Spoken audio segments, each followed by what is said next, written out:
I decided to end my marriage because I thought my husband, who was having money problems, wasn't worth much. But everything changed on a business trip when he suddenly told me he not only wanted a divorce but was also marrying someone else. He accused me of only marrying him for his money and wanted me to give up any claim to our property. Facing my cold husband, who had never really respected me since we got married, caused him to fall apart and hit rock bottom. I'm Karen, 35 years old, raised by my single mom since my dad died when I was in kindergarten. Despite our financial struggles, we were happy as a family of 3.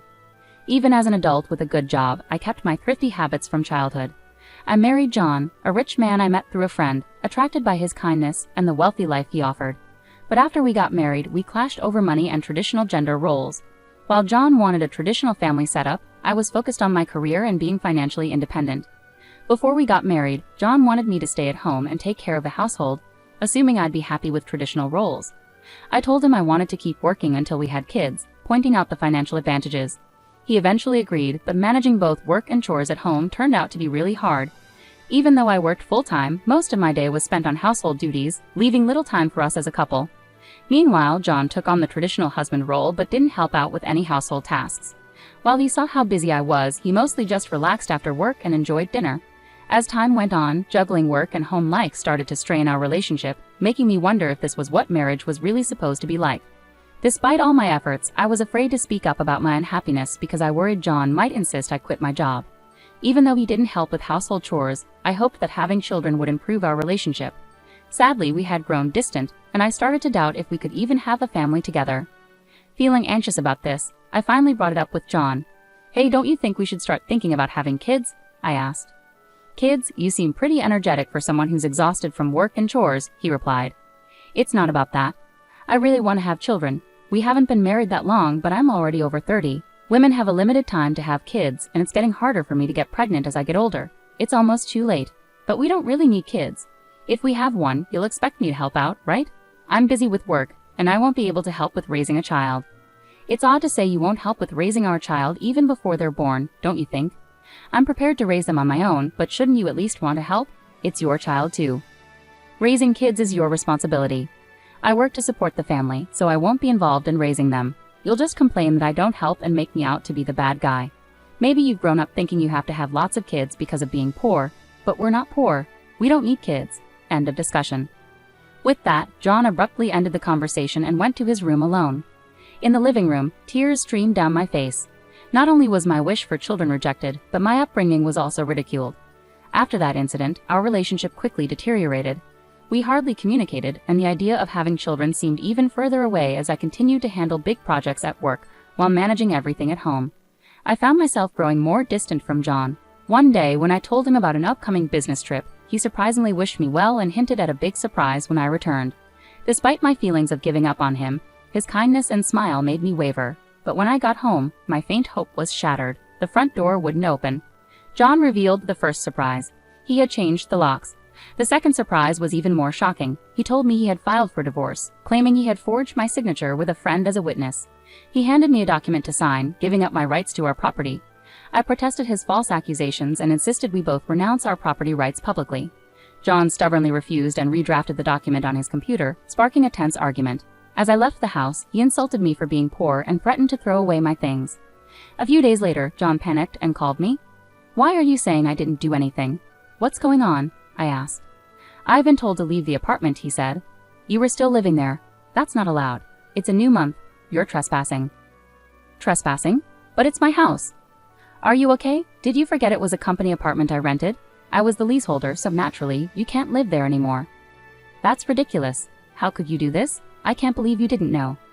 I'm not the one who should be accused of acting alone here. Didn't I tell you that you can't just change the locks on a rented apartment? It's my house. I can change the locks if I want. Didn't you hear me? It was my lease, not yours. Even if you were the leaseholder, the apartment manager is the owner. You can't change the locks without informing them. Is that so? Also, I ended the lease while you were changing the locks. I was allowed to stay there until this month. I was planning to come back, but now you've unlawfully altered someone else's property, which could be considered criminal damage." "Wait, why did you end it so early? Criminal damage? Is that why the police are at the front door now?" "I'm too scared to open it," he confessed. "Don't worry, it's probably not about trespassing or criminal damage. It's best to talk to them and find out." "Why would the police be here?" "Because I reported you for filing the divorce papers yourself. It seems you've committed crimes like forgery and using a private document fraudulently. Divorce papers can be filed by one person, but only if both parties agree and personally sign them. Since John forged my signature and the witness, it's clearly a crime. He seemed unaware of the severity of his actions, so I pressed on. So the divorce papers you submitted are invalid, and your marriage to Susan can't happen either. How do you know about Susan? Did you think I wouldn't find out? I hired a private detective agency to thoroughly investigate your affair with Susan. It was challenging to manage during a busy time at work. You even had a lavish wedding ceremony while I was supposedly on a business trip. Wait, your business trip was a lie? Yes, I took time off work, despite being busy, to gather evidence and prepare documents. I knew about you bringing Susan home. It would have been impossible to do all this while working. After I revealed everything, John was speechless and sounded upset, even over the phone. Then he pleaded with me, "Please don't tell Susan. I'm divorced? Why would I? There's no truth to that." Really? Thank you. Are you misunderstanding something? When did you think we got divorced? That fake divorce paper is invalid. Legally, you're still my husband, not divorced. What? So because you committed adultery, legally Susan owes compensation as my husband. I sent the demand for repayment to her house yesterday by express delivery. She didn't know you were married, right? I can't withdraw the claim now. I know Susan believed you were single, but I still sent the demand deliberately. Susan hasn't contacted me yet, so maybe she hasn't received the letter. It should arrive soon. Should you be on the phone with me when you also have to deal with the police? You're busy. I'll ignore the police. I won't be arrested.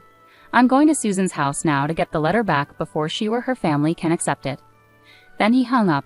He probably went straight to Susan's house to wait for the postman at the front door. I knew it would be pointless because the letter was sent as registered mail to Susan only. Even if he waited for the postman, he wouldn't be able to receive it. A few hours later, John called me, sounding dejected. He recounted an incident with the postman. "I'm here to pick up that envelope." "Who are you? You don't live here, do you?" "I practically live here since I'm married. I have the right to get the mail." "I understand, but I can't give you this envelope. It's registered mail meant only for Susan." "What? Just give it to me." "No, I can't do that. If you really want it, you should ask Susan for permission." "What's happening here?" "Oh, John, what's all this commotion? What's going on?" "Ah, Susan. This is registered mail for you. This man insisted on taking it. Sorry for the disturbance. I'll be on my way now." "What's this? A demand for compensation?" "John, you were married. What's happening?" "Sorry, it's just, she's an ex-wife from a long time ago. I was embarrassed to say I'm divorced. I'm sorry for keeping it a secret, but isn't this strange? We haven't been dating long, and a demand for compensation. If I was divorced before we started dating, there shouldn't be any issue, right? Well, my ex-wife is upset. Maybe she's demanding compensation out of spite because I got married." That was his excuse, but it was quickly debunked. The envelope included a letter I wrote along with my contact information, so Susan called me directly. During that call, I explained the affair, the invalid divorce, and how they had a wedding ceremony while he was still legally married to me. Despite the ceremony, they hadn't officially registered their marriage yet. John had planned to do it on April Fool's Day, but it was still pending. He likely delayed registering the marriage because he wasn't sure if the divorce was finalized. After being caught at Susan's house, John shamelessly reached out to me again. I still had some things to discuss with him, so we agreed to meet at a nearby cafe. As soon as I arrived, John started pleading, "Karen, please withdraw the compensation claim. Let's act like we've been separated for a long time and are officially divorced. Then I can apologize to Susan for hiding our divorce and maybe smooth things over. Do you think I'm desperate to stay married to you? I was already planning to file for divorce, but because you cheated, you'll pay compensation. Trying to squeeze money out of me, huh? Typical. Depending on my answer, everything could change. There's still an option where we don't get divorced. If I say no, you can't just reject it. That means you can't marry Susan, and your marital status will be exposed. Fine, I'll pay the compensation. Just divorce me now. Sign here." "Then what about property division? How much more do you want? The compensation should cover it. Remember, we agreed to waive property division, right? Let's make it official." "All right, you're not as bad as I thought. Thank you." We then went to a public notary, drafted a document for compensation and property agreement, and then to City Hall to submit the divorce papers, finalizing our divorce. Relieved, I exchanged final words with John. "I'm glad we don't have to split our property." "What do you mean?" "I'm the one benefiting from that. By the way, do you even have assets left after paying me compensation? Susan will also demand damages. She mentioned billing you for the wedding expenses." "That's not possible. I'm marrying Susan. She won't make such claims. We're divorced now, so there shouldn't be any issues. You're still living in a fantasy. You committed marriage fraud. You had a wedding while still legally married. Do you really think Susan will still trust you? Marriage fraud is serious. Susan will believe me. You can count on that. I heard it directly from Susan. And weren't the guests at your wedding paid actors? You still owe them. You know about that. I haven't settled with them yet. Why do you care? You could have just agreed to property division and come out ahead. That's what I wanted to tell you. Even if we had divided the property, you would have ended up better off. What are you talking about? Calling me poor? Your family might be modest, and you only make $115,000 a year, right? Even with a raise, it wouldn't be more than $20,000. You don't own any property. You keep accusing me of being poor, but it seems you've misunderstood. Yes, my salary is $115,000, but I work for a foreign company. Did you know I'm the director of the American branch now? It's not $115,000 per year. It's $155,000 per month. That makes an annual income of $1.8 million. You're still not getting the numbers right. How do you manage to keep your job? It's $1.8 million per year. $1.8 million? That can't be true. Of course, I haven't had the chance to spend such an amount, so I've been saving it for the future. The savings from before our marriage aren't part of the property division, but there's still a substantial amount accumulated during our marriage. You were my spouse, after all. I'll have the divorce papers corrected. Are you all right? After all the disrespect, you expect me to happily undo the divorce? If you have that much money, why bother contesting the compensation, right? It's just a small amount to you. Whoever laughs at a penny will cry for a penny. This compensation is for the emotional pain you caused me. Honestly, I could ask for more. Now that it's settled, make sure you pay it, even in installments. I'll be frugal. Also, don't go back to that apartment. Your things should already be moved to your parents' house. You may have thought I didn't have much, but I had already moved most of my belongings. Were you that indifferent to me? I have so little I have to go back to my parents' place. They don't know everything yet, do they? Let me explain. Don't say anything. I've already told them everything. They deserve to know why we're divorcing. Oh, and your father said, never set foot in our home again. He collapsed and I left the cafe. Later I heard he caused trouble at the police station. Despite my advice, he returned to the apartment. He sat there aimlessly in the empty apartment until the manager called the police, and he was taken away. It's unclear whether he was arrested for obstructing public duties, trespassing, or due to the forged divorce papers. Eventually, his parents took responsibility for him. After speaking with me and learning about Susan, they decided that their first priority was to apologize and pay damages to Susan's family. They visited Susan's house and knelt in front of her family to apologize.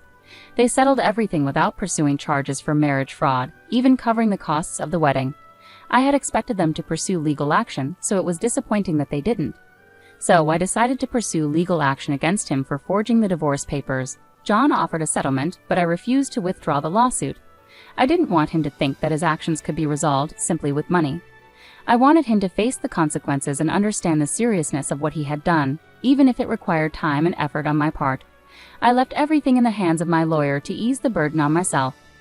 Although it took time, John was exposed for his actions and the marriage fraud. He couldn't continue working at his company after being detained by the police and subsequently going absent without leave, leading to his eventual termination. He ended up living with his parents, working long hours at a relative's construction company. His father took control of his earnings, leaving him with very little income. I had expected his parents to support him, but they were stricter than I imagined. They paid the compensation I was owed and settled with Susan's family, planning to make John work tirelessly until he repaid everything.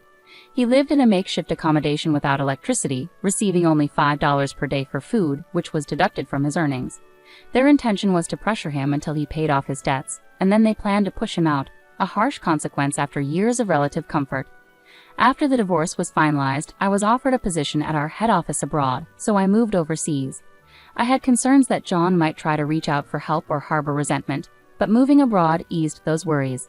Initially, I thought work would be my focus for a while, but soon I found a new relationship. I'm now dating a foreign executive from our head office, and I'm pregnant with plans to marry soon. I've been open with him about my past and my ex-husband, and he's been understanding and supportive. I'll be taking maternity leave soon and intend to return to work, with his full support. He's eager to take paternity leave and co-parent, which reflects a different cultural perspective. After enduring torment from my ex-husband, I finally feel like I'm achieving genuine happiness and confidence in building the family I've always dreamed of. Many people suffer due to selfish spouses, and while divorce isn't always the ideal solution, enduring in silence isn't virtuous either. It's crucial to understand that honest discussions can lead to resolutions, and sometimes divorce becomes the necessary path forward.